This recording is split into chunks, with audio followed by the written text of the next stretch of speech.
Hey guys, it's Quinn. The new theme song for Spectre has just been released, and because I'm big about music in the Bond series, I really want to go in depth on this song. Now, first of all, the theme song is called Writings on the Wall, and besides the trailer where Bond's name is literally written on a wall, the only thing I can think of in the series is this.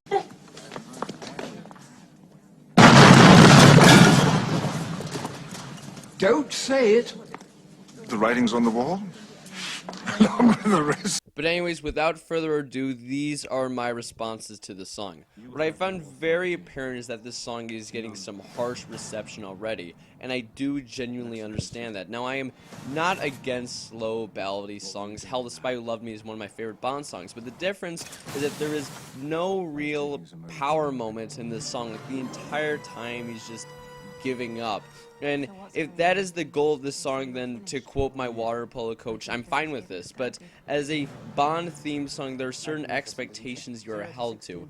There needs to be some sort of strength in the voice, showing some sort of character and toughness that Bond has. And there needs to be parallel between the background music and the voice. And then, of course, you need a good singer. So let's look at each of these criteria, if you will, for the song, see how it plays up.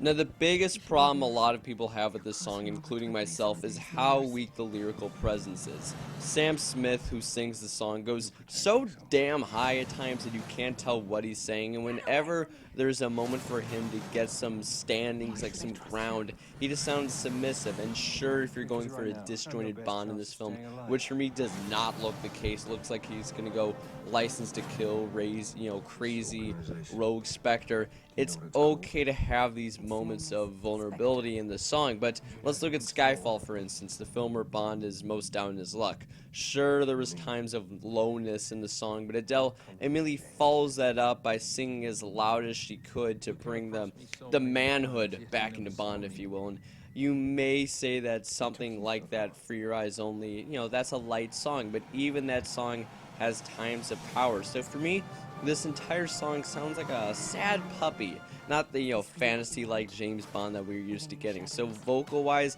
this song is fine as a song, but as a Bond theme song, it's too weak for my taste.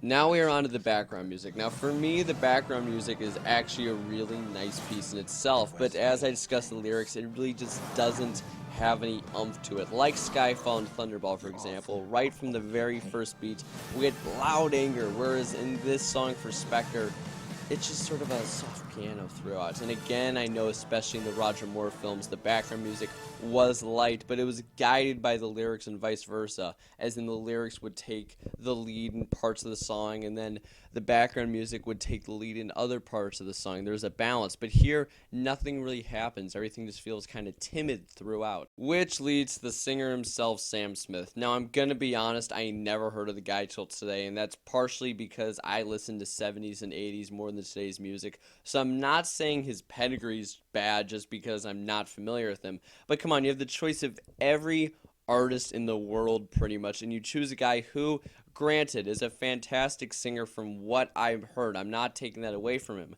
but you have to admit his voice is a bit light. One of the reasons that Quantum of Solace, for example, had a bad theme song was because the duet didn't really mix, because both were too anxious to hit the notes over one another. In other words, no one took charge and sung like they could have normally. And here, again, just like I mentioned earlier, Sam Smith isn't the type of singer who just completely dominates the song with his voice. Again, this is just from what I've heard. I may be completely wrong on this, but if you're gonna have a rather weak background music, get in there and take it over like Tina Turner and Goldeneye. There really isn't much background music at all besides the opening part of that song, but she just grabs the song by the balls and makes it her own. And that's what needed to be done here, but because it's sung really timid and the background music's timid, that's just what this entire song becomes. It's kind of disappointing, actually, because this song could have been great, but that's just the outcome.